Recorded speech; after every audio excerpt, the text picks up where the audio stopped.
Allez, on est parti pour la deuxième période de ce numéro de la Grande Team. Merci d'être avec nous, merci de nous suivre en direct jusqu'à 22h sur le canal 203, StarTime 740, la TNT numéro 3, ou encore en téléchargeant l'application RTI Mobile.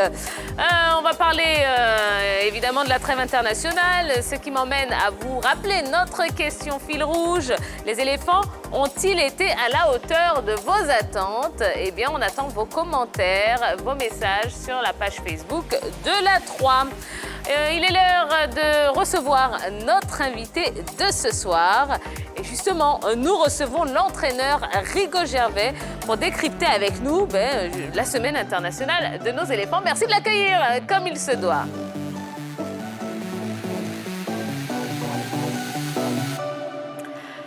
Bonsoir coach. Bonsoir à vous. Comment allez-vous? Ça va, Dieu merci. Bon, on est content de vous avoir sur le plateau de la Grande Team. Moi aussi, moi aussi, avec plaisir. C'est un plaisir de vous recevoir. Alors coach, avant de parler des éléphants, on va parler de vous quand même. Vous avez entraîné le Stella, le Sewe, l'Africa. Aujourd'hui, quelle est votre situation professionnelle? Bon, moi, quand je pars à la compétition, je suis à la formation. Donc, je m'occupe de mon académie. À sortir des joueurs, le dernier en date, c'était le jeune Gagon Parfait que j'ai mis à la disposition de l'Africa. Voilà, donc je m'attelle à la formation en attendant des offres un peu plus alléchantes. D'accord. C'est un choix personnel de ne pas être aujourd'hui à la tête d'un... Oui, c'est un choix personnel parce que quand même, moi aujourd'hui, je me dis que c'est en termes de projet. Voilà, et quand le projet ne me sied pas, je ne m'y aventure pas. Voilà. Donc, c'est-à-dire qu'il n'y avait pas d'offres suffisamment intéressantes pour vous? Voilà. Sinon, il y a les offres, mais je décline beaucoup d'offres. D'accord, très bien. Alors, 2014, vous jouez la finale de la Coupe de la Confédération avec le Sewe. Expliquez-nous ce qui s'est passé. Comment se fait-il que vous vous êtes effondré à la dernière seconde? Ben oui. Ah non, mais... Eh ben oui. On s'en souvient tous, on a tous pleuré. Oui, ça a été douloureux pour tout le monde, mais je me dis que les trophées, c'est Dieu qui les donne. Oui, mais on ne peut pas se satisfaire de ça, malheureusement. Expliquez, qu'est-ce qui n'a pas marché, concrètement? Non, on gérait. Malheureusement, ici, le championnat n'avait pas encore commencé, parce que là, on arrive au terme des arrêts de jeu, il fallait gérer. Et la dernière balle, on s'est dit que là, il fallait sortir pour boxer ou malheureusement, ils ont coupé avant nous. Voilà. D'accord. Allez, une seule question, allez-y. Mais sur ça, vos joueurs manquaient un peu d'expérience. Vous leur dit garder le ballon, Beau Sylvain, dégager un peu trop.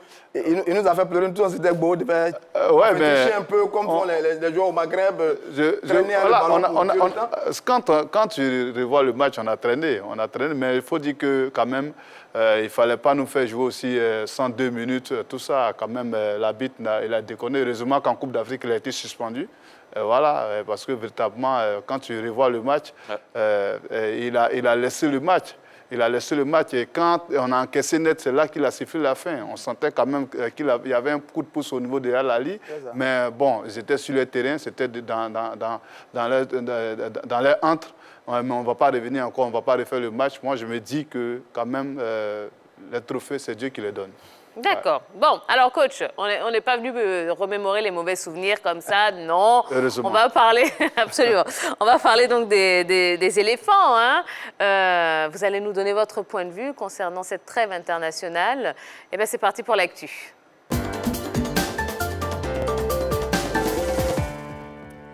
Et justement, pour leur retour à la compétition, 11 mois après, les éléphants ont disputé 2 matchs amicaux contre la Belgique et le Japon. Alors, ces 2 rencontres ont-elles suffi pour dissiper les doutes chez les Ivoiriens? À votre avis, coach? Non, ça ne suffit pas. Parce que quand tu regardes encore, on reste à... Quand on veut jouer, on prend des buts. Et quand on veut fermer, on ne joue plus. Voilà, donc je pense que ça n'a pas encore dissipé les doutes. On avait les mêmes doutes jusqu'à tomber même face à l'Éthiopie. Et aujourd'hui encore, on est reparti pour les mêmes choses. On revoit encore les mêmes animations, tout et tout. Et quand on veut jouer, malheureusement, la Côte d'Ivoire prend des buts. Et quand on veut défendre, on ne sait plus jouer. D'accord. C'est encore un gros problème. On va revivre ces deux rencontres dans cet élément vidéo. Nommé sélectionneur des éléphants le 4 mars dernier, Patrice Baumel a effectué ses grands débuts contre la Belgique et le Japon en matchs amicaux. Quelles leçons tirer de ces deux rencontres? Dans le jeu, le technicien français a concocté un 3-4-3, un dispositif tactique qui a de plus en plus la cote auprès des entraîneurs. Si ce système n'est pas étranger à des joueurs comme les latéraux Serge Aurier et Maxwell Cornet, il a mis en évidence le manque de créativité et d'impact des milieux de terrain, Franck Kessié, Habib Maïga ou Sérédier étant plus défensivement doués. Nicolas Pepe et Gervinho ont été souvent l'ombre d'eux-mêmes. Contre la Belgique, une superbe action individuelle réalisée par Wilfried Zaha a permis d'obtenir un pénalty transformé par Franck Kessié. Mais face au Japon, ni Nicolas Pepe ni Gervinho ne sont parvenus à trouver la bonne formule. Juma Saïd, titularisé contre les Samouraïs, n'a pas brillé, mais il n'a pas non plus été aidé par un manque d'altruisme de ses coéquipiers. Sa timidité est aussi à relever. Dans la défense ivoirienne, seul Ismaël Traoré, pourtant impressionnant lors de la CAN 2019, a été moins convaincant que d'habitude. Sinali Diomandé, très combatif et confiant, a marqué des points. Il postule sérieusement pour un rôle de futur cadre défensif de l'équipe. Eric Bailly, lui, s'est montré solide défensivement, en plus de son apport offensif, et Odilon Kosonou a plutôt tiré leur épingle du jeu. Sylvain Boho, malgré les nombreuses critiques dont il fait face, fut irréprochable. Qu'en est-il de l'apport des autres recrues de Baumel? Christian Kwame et Lago Junior ont grappillé quelques minutes de jeu. Le premier n'a pas montré grand-chose, mais il a parfois pris l'initiative, face au Japon, de participer à la construction de son équipe. Le second, lui, n'a bénéficié que de 9 minutes, insuffisant pour se mettre véritablement en évidence. Mohamed Doumbia et Tapeira Eliezer, eux, n'ont pas joué. Après 2 matchs, Patrice Baumel s'est-il montré satisfaisant? Le système 3-4-3 est-il adapté? Faut-il plus de recrues? On va continuer notre tour de table. Est-ce que ces deux rencontres ont réussi à dissiper quand même les doutes chez les Ivoiriens? Non, non, pas vraiment. Je suis parfaitement d'accord avec Rigo Gervais. Les doutes demeurent sur tout ce qu'on a vu sur ces 2 matchs. Le système de jeu, l'animation et les joueurs. Sur ces 3 points-là, vraiment, on est encore dans le doute et c'est un peu inquiétant par rapport à la suite des événements. Le 3-4-3, qui est ce fameux 3-5-2, n'a pas été bien appliqué par notre défense. On a vu beaucoup de difficultés, aussi bien sur le côté que dans l'axe.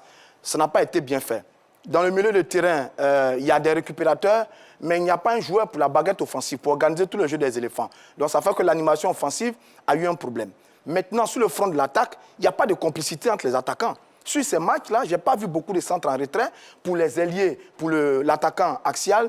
Et donc, tous les garçons qui étaient dans l'axe, Gradel sur le premier match, Kwame Christian qui est entré après, Djouman Saïd sur le deuxième match, Kwame Christian qui est rentré après, n'ont pas eu suffisamment de ballons de la part des différents ailiers pour se mettre en valeur. Donc, quand on regarde tout ça, sur le système, sur l'animation d'un point de vue collectif et sur les joueurs eux-mêmes dans leurs prestations individuelles, dans les différents rôles qui leur ont été attribués, oui, il y a des inquiétudes à avoir par rapport aux éléphants de Côte d'Ivoire. Alors, Rigo Gervais, vous qui êtes technicien, est-ce que le 3-4-3 est un système qui correspond au jeu des éléphants? Bon, il peut correspondre, mais c'est au niveau de l'animation, parce que, comme on l'a dit, ça va dépendre toujours de l'animation. Je trouve que ces 2 animateurs au niveau du milieu de terrain jouent le même rôle. Ça fait qu'ils se matchent le plus souvent là-dessus. Quand on le fait avec Sérédier, l'équipe joue très basse parce que Séré n'aime pas trop dépasser le centre.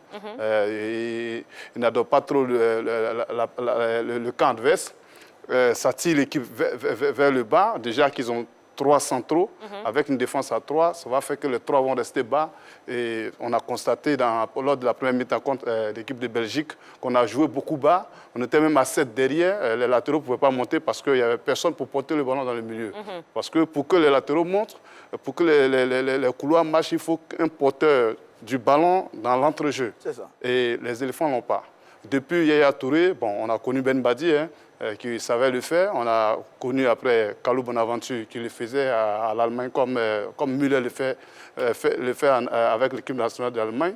Et puis après, Yaya Touré, plus personne.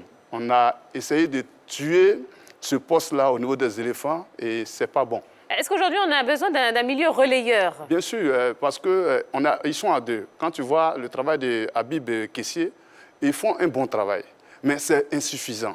Parce que c'est 3 rôles, alors que les deux à eux deux ne peuvent pas jouer les 3 Absolument. rôles. Et il se trouvait que contre le Japon, il y avait le surnom. Ils jouaient en 4-1, 4-1. À chaque fois, il y avait du 3 contre 2 ou du 4 contre 2 carrément. Ça fait qu'on n'existait pas à l'intérieur. Et si on n'existe pas à l'intérieur, comment les extérieurs vont faire la locomotion? Ils ne peuvent pas bouger. Ils sont obligés de jouer bas. Donc, notre 4-3 ou bien notre 5-2 devient un 5-3-2. C'est-à-dire que toutes les nations nous maintiennent à 5 derrière. Et si on est à 5 derrière, qui va être devant? Alors, qui pourrait jouer ce rôle de milieu relayeur aujourd'hui? Il faut le chercher. Il faut le chercher. Je pense que chez les jeunes, en Olympique, c'est le jeune Ahmed qui le jouait, celui qui est à Sassuolo. Je pense bien à l'Africa. Il y avait un maître à jouer qui s'appelle Diagon Parfait, qui est un bon numéro 10 aussi. Même s'ils sont jeunes comme Kamavinga ou Mbappé, il faut les lancer dès maintenant.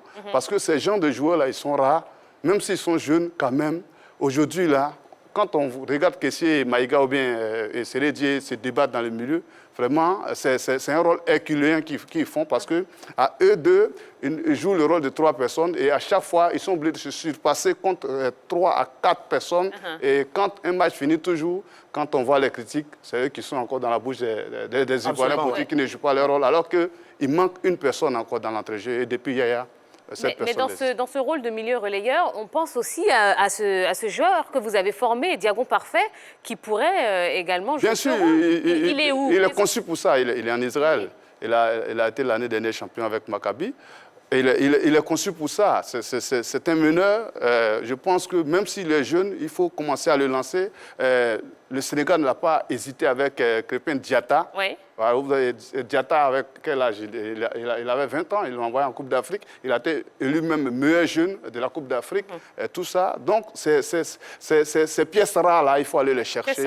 Il faut les trouver. Et c'est ce qui a fait que l'équipe olympique a été en finale au Caire avec le jeune Ahmed qui est à Sassuolo, qui peut un peu aussi jouer ce rôle-là, ces joueurs, ces meneurs-là, ces deux brumes-là. Il faut aller les chercher, il faut aider notre entre-jeu. C'est-à-dire aujourd'hui, si on veut regarder calquer l'équipe nationale de France, c'est comme si on avait Vieira, on avait Makelele, mais où est Zidane? Voilà.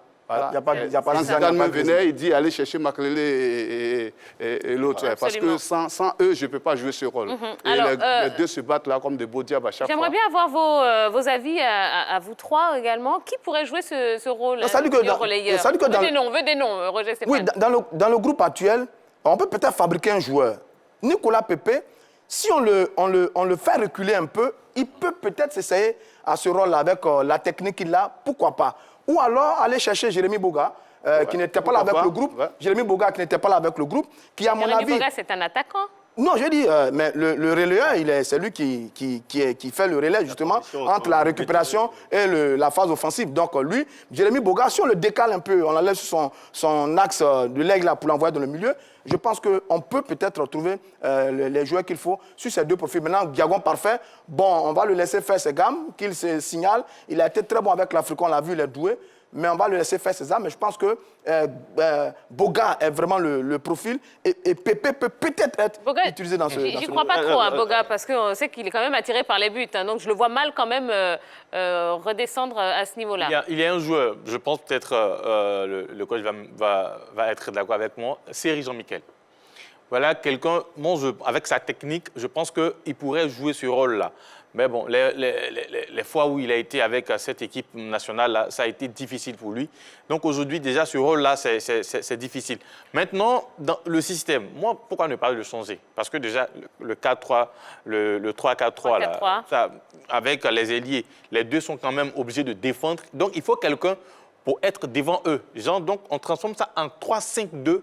Et quand Reina l'utilisait, on avait Yaya. Aujourd'hui, on n'a plus personne, donc je ne pense pas que déjà c'est un système qu'il faut appliquer avec... Oui, je suis un peu d'accord. Il faut essayer, comme je le disais, il faut essayer d'enrichir l'entrejeu. Voilà, avec 3 milieux.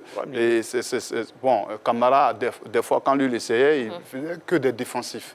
Voilà, il faisait que des défensifs et ça faisait aussi que les gars se marchaient là-dessus. Il faut trouver cette race de Zidane-là pour pouvoir coller aux deux autres qu'on a, pour pouvoir vraiment permettre aux extérieurs... qui peut jouer ce rôle de Zidane? Non, la Côte d'Ivoire est un pays où on a beaucoup de talent. Il y en a, même Eudes. Aoulou. Il joue très bien, il est gaucher, il peut le faire. Et puis, à défaut de trouver un numéro 10, on peut en trouver deux. Il y a plein qui jouent avec deux pour une base dans beaucoup d'équipes. Mais aujourd'hui, il faut savoir que l'équipe de Côte d'Ivoire doit être enrichie dans l'entrejeu parce qu'on n'a pas le droit pour cette sélection-là de tuer le poste de numéro 10. Voilà. Les Ivoiriens sont friands du beau jeu. Et aujourd'hui, quand la Côte d'Ivoire veut bien jouer, on ne fait qu'encaisser des buts parce que les transitions défensives sont très mal faites. Les deux bases sont obligées d'aller jouer le rôle de d'autres. On ne défend pas comme les Allemands. Vous voyez, quand Gnabry défend, ils ont Goretzka, ils ont Kimmich qui joue là. Mais quand vous voyez à la perte du ballon, l'agressivité de Gnabry, de Lewandowski, de Müller et autres. Mais est-ce que nous, on a des extérieurs comme ça? Est-ce qu'on a des attaquants comme ça qui savent agresser tout de suite en 6 secondes pour pouvoir récupérer? D'accord. On n'en a pas. Et donc, il ne faut pas livrer notre milieu de terrain à la Vindicte populaire. Deux noms, rapidement. Deux noms, allez. Moi, je vois Fousseni Koulibaly de l'Espérance de Tunis. Et puis, je vois aussi le Sangaré Ibrahim qui est parti du côté du milieu défensif. Un milieu défensif. C'est un milieu défensif, mais regardez, il a une bonne technique. Et quand à la Coupe d'Afrique, face à l'équipe de l'Algérie, il a bien joué ce rôle. Ça veut dire que si on cantonne Sérédien et puis, je crois bien, en base défensive, ce garçon peut jouer milieu de terrain. Sur la Coupe d'Afrique, il a une belle entrée, le Sangaré Ibrahim en question. Laissez-le parler. Sur la Coupe d'Afrique, ce que j'ai... Laissez-le terminer. Laissez-le terminer son propos. Et donc, pour moi, je crois que ces deux garçons-là, on peut plus les transformer que Pépé et Jérémy Boga en milieu relayeur. Non, ça veut dire que sur la Coupe d'Afrique, ce que j'ai pu remarquer, c'est que Sangaré était devant les défenseurs et on a décalé Sérédier, caissier sur les couloirs, pour boucher les couloirs. C'est ce qu'on a fait. Et Gradel, légèrement en soutien des deux attaquants. C'est ce qu'on a fait. Et donc, en meneur de jeu, si on considère la belle technique de Pépé, si on considère la belle technique de Jérémy Boga, Pépé on peut la transformer. Remarquez bien. Je prends deux exemples. Non, on n'a pas le temps. Pirlo, par exemple, jouait un peu mon carton. Du côté. Mon carton. Allez. Quand même donner mon avis. Merci. Voilà. Moi, je pense, et ce sera pour terminer juste avec ce petit chapitre. Hein, depuis tout à l'heure, je vous entends parler des joueurs de l'extérieur. On peut également puiser dans le championnat local. Il y en a dans le championnat, mais si on veut bien Sangaré Ibrahim, un joueur comme Badié, Badié Bagnon de la SEC, il pouvait jouer ce rôle-là bien à l'aise parce que c'est un bon animateur. Moi-même, on est en train de chercher des attaquants alors que Bagaté Salif de la SEC est là. Voilà. Il peut être un bon représentant en attaque. Ça pourrait être une solution. C'est un bon animateur d'attaque, mais on ne logne pas ici. J'espère qu'on va logner. Mais aujourd'hui, il faut le savoir, on a trop de bons extérieurs pour pouvoir avoir un milieu intérieur vraiment faible. Quand tu as des qualités comme Serge Aurier, mais Serge Aurier, c'est l'un des meilleurs latéraux au monde. Il ne peut pas jouer dans une sélection, il ne peut pas être en locomotion parce qu'il n'y a pas de milieu pour porter le ballon. Quand tu regardes dans le couloir gauche, que ce soit Gislain ou bien Cornet, ils sont montés en puissance. On ne les exploite pas. Tu as Zaha, tu as Pépé, tu as Gervinho. On n'arrive même pas à les exploiter parce qu'on n'a pas de meneurs. Il nous manque, exactement. Est-ce que les anciens ont tenu leur rôle finalement dans ces deux matchs? Ouais, j'entends dire qu'ils n'ont pas le droit de revenir en sélection. Moi, je pense qu'une sélection, on change progressivement. Tout à l'heure, vous étiez en train de vous plaindre de l'Allemagne. Il faut aller tout doucement. C'est vrai, dans l'objectif, il y a des objectifs à court terme, à moyen et long terme. On arrivera forcément au long terme. Mais pour le moment, ces gars-là doivent accompagner leurs jeunes frères. Regardez comment Eric Bailly a commencé à tenir les autres. Parce que lui-même, il a été tenu par Kolo. Aujourd'hui, c'est lui qui tient les autres. Mais sur le deuxième match, sur le premier match, c'était pas bon. Sur le deuxième match. Ah oui, il revient de blessure et puis d'une longue absence. Donc, il faut tolérer quand même qu'il monte en puissance voilà, et que ça ne soit pas le contraire. C'est ça. Deuxièmement, dans le milieu de terrain, quand tu as Sérédier, quand tu vois Maïga, tu sens qu'ils peuvent s'inspirer de Sérédier. Voilà, donc et devant, vous avez vu, Gervinho, il a joué, il a été l'attaquant le plus dangereux. Il a été l'attaquant le plus dangereux devant. Ces gars-là peuvent porter les jeunes frères, tenir les vestiaires en attendant que nos gars soient aguerris. La jeune génération qui arrive, qui est aguerrie, à part Kessier. Voilà. C'est Kessié qui a guéri. Cornet, il est en train de venir. Les autres sont en train de venir. Je pense qu'il faut les laisser tenir. Et après la Coupe d'Afrique, peut-être la prochaine Coupe d'Afrique, ces gars-là, ils auront formé les autres. Et au fur et à mesure, on va passer à autre chose. Sinon, quand même, ils ont tenu leur rôle. Moi, j'ai aimé le retour de Sérédier, Akpa Akporo dans le milieu. À un moment donné, contre la Belgique surtout, quand on est revenu à 1-1, Akpa Akporo est rentré, on a eu un milieu vraiment dense. On a essayé au moins 3 milieux, Kessié, Maïga et Akpa Akporo. Ça fait qu'on a bien terminé le match cette fois-ci. On n'a pas pris de but. D'accord. Alors, après le match contre le Japon, Patrice Baumel a fait le point de cette trêve internationale par visioconférence. Écoutons-le. On a démarré l'aventure il y a 10 jours. Et en 10 jours, on ne peut pas tout travailler. En 10 jours, vouloir tout travailler, ça serait être présomptueux et au risque de faire tout et rien à la fois. Donc j'ai axé mon travail sur déjà comment construire une équipe pour travailler ensemble. C'est pour ça que j'insiste sur le mot état d'esprit. Et sur les 2 matchs contre la Belgique et ce soir contre le Japon, on peut voir que l'équipe a une âme. On voit qu'il y a un état d'esprit de mise en place. Ensuite, on ne peut pas travailler et défensivement et au milieu et les attaquants, la finition, les coups de pied arrêtés en 10 jours. C'est impossible. C'était un challenge pour moi de jouer 2 grandes équipes que sont la Belgique et le Japon. Pourquoi? Parce que je voulais déjà de suite rentrer dans le vif du sujet en jouant contre ce qui se fait aujourd'hui dans le monde de mieux, que ce soit en Asie, que ce soit en Europe, pour créer un état d'esprit, pour montrer aux joueurs voilà ce qu'il nous reste à faire. Donc je dirais que les problèmes de finition devant le but, bien sûr on a des joueurs de talent, mais on leur a demandé de faire beaucoup d'efforts, ils sont venus défendre. On a joué en contre ou en face, ce sont des joueurs de niveau international qui ne sont pas là pour faire de cadeaux non plus. Mais cette équipe a une âme et je suis satisfait de ça. Là où je suis déçu, c'est qu'on n'est pas récompensé. Ce soir, avec au moins un résultat de 0-0, on avance, c'est-à-dire que les joueurs sentent comment on a pu travailler ensemble. Là, il y a une déception et j'ai demandé aux joueurs, j'en ai marre de voir la tête baisser, je veux que vous leviez la tête et on avance. C'est ma seule déception. Ensuite, devant le but, oui, on a des joueurs de talent, il faut travailler, mais je le dis, je le répète, on a eu 8 entraînements. On s'est entraîné 8 fois cette semaine, avec 2 matchs. Donc c'est très peu. Donc il faut donner du temps à cette équipe. Il y a des jeunes joueurs. Christian Kwame est un très jeune attaquant. C'était ses premiers pas avec nous. Des Odilon Kosonou, des Sinali Diomandé et autres. Donc ce sont des jeunes joueurs. Il faut leur donner un petit peu de temps. Et puis je dirais, elle a un bel avenir cette équipe. Mais il faut corriger ces petits détails dès aujourd'hui pour ne plus avoir des joueurs la tête basse déçus. Il faut avoir cet état d'esprit de la première à la 95e minute si on veut exister dans le niveau international. D'accord. Bon. Alors, on va s'intéresser au sélectionneur, Patrice Baumel. Est-ce qu'il vous a convaincu sur ces 2 matchs? Allez, sur ces 2 matchs, je trouve qu'il n'a pas convaincu. Sur ces 2 matchs, il n'a pas convaincu. Un match nul, une défaite, avec un système approximatif, 3-4-3 après 3-5-2. De tradition, la Côte d'Ivoire n'est pas une formation qui évolue dans ce système-là. La Côte d'Ivoire, c'est du 4-3-3 ou bien du 4-4-2. Là, il veut expérimenter un nouveau schéma tactique. C'est bien, c'est intéressant. Mais on n'a pas le temps. On n'a pas le temps parce qu'on a une double confrontation face à cette équipe de Madagascar qui a fait un excellent parcours à la CAN 2019. Si elle reste sur sa dynamique, je pense qu'on n'est pas favori. Et ce que les éléphants ont produit lors des 2 rencontres, c'est vraiment pas bon. Manque d'engagement, aucun automatisme a été décelé. On manque de certitude dans le jeu. Je crois qu'il y a beaucoup de choses à revoir. Il faut les revoir assez rapidement.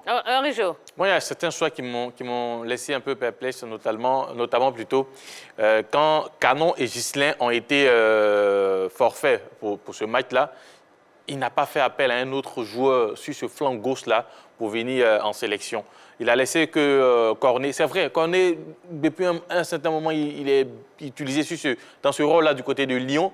Mais au niveau du repli défensif, vraiment, c'est vrai, offensivement, ça va, mais sur le repli défensif, je n'ai pas vraiment senti. Parce que dans ce système, Aurier s'est senti à l'aise parce que lui, il est latéral droit de formation.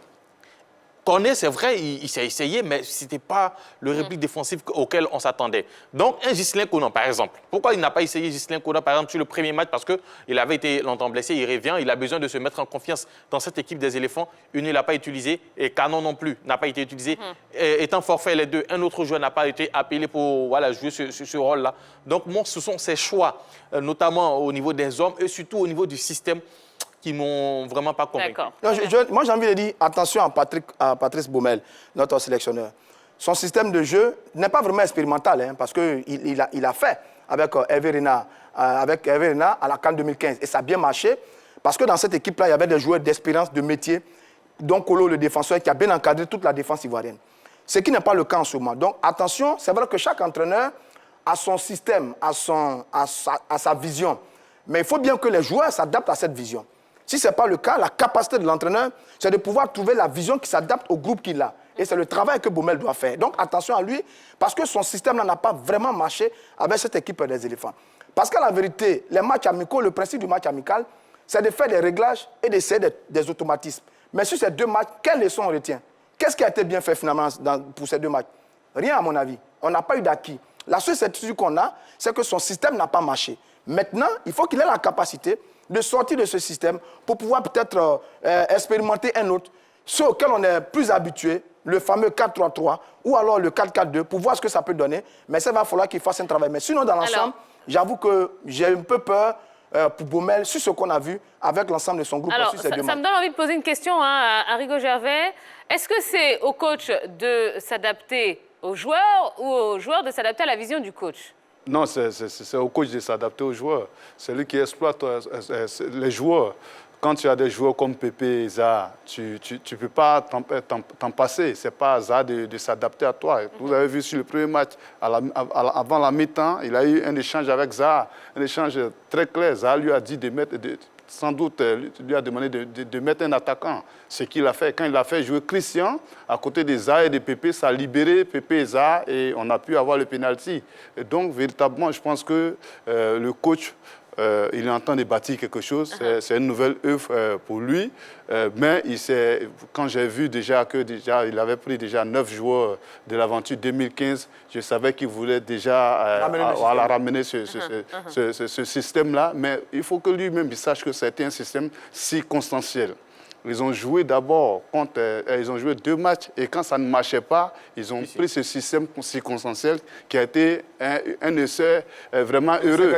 Voilà, un essai gagnant. Donc ce coup de poker-là, il ne peut pas le reconduire à tout moment parce qu'aujourd'hui, les éléphants, ils ont besoin d'une certaine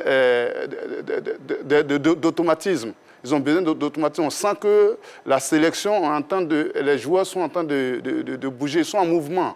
Voilà, Bailly n'était pas là, Seredi est obligé de revenir et autres. J'ai vu il y a longtemps donc, une sélection, quand la sélection est en mouvement, il faut avoir un truc cohérent pour tout le monde pour que les automatismes puissent s'ancrer et que chacun puisse avoir assez de repères. Et il faut qu'on joue avec nos forces. La force aujourd'hui des éléphants, le couloir est très bon.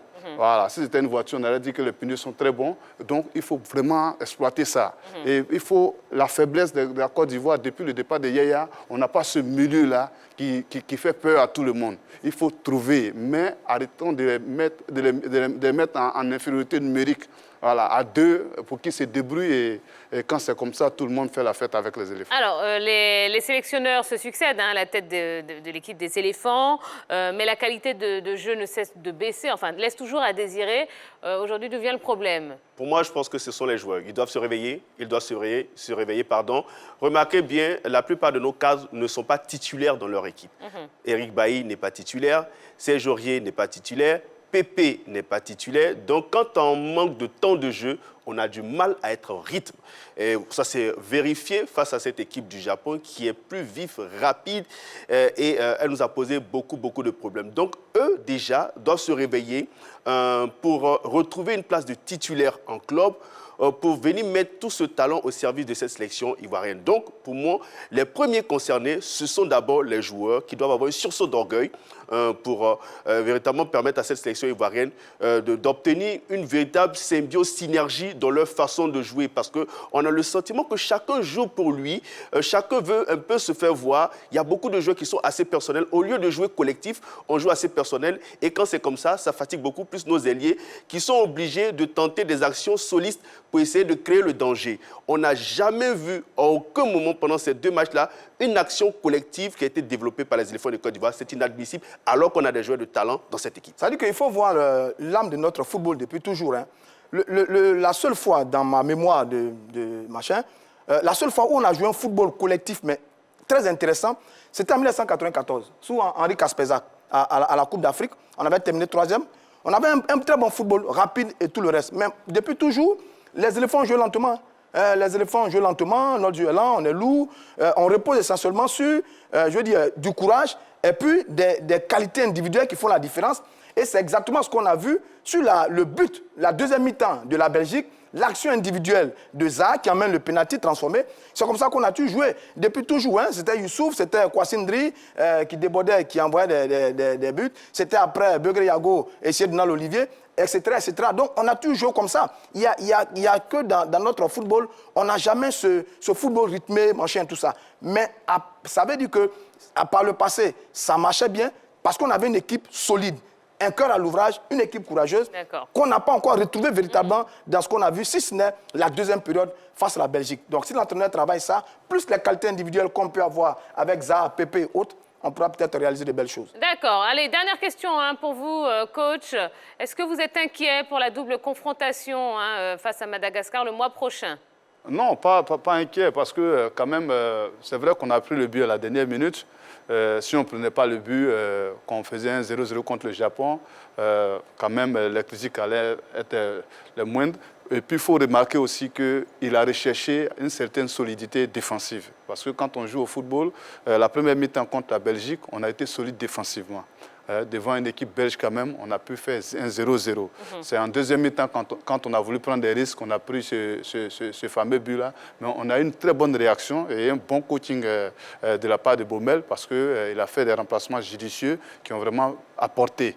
Voilà. Donc, à l'image de ce match-là, quand on regarde ce verre, vraiment, même s'il est à moitié plein quand même, quand on parle de ce constat-là, on sent que les éléphants quand même, ils sont capables de faire mieux dans un grand rendez-vous face au Madagascar.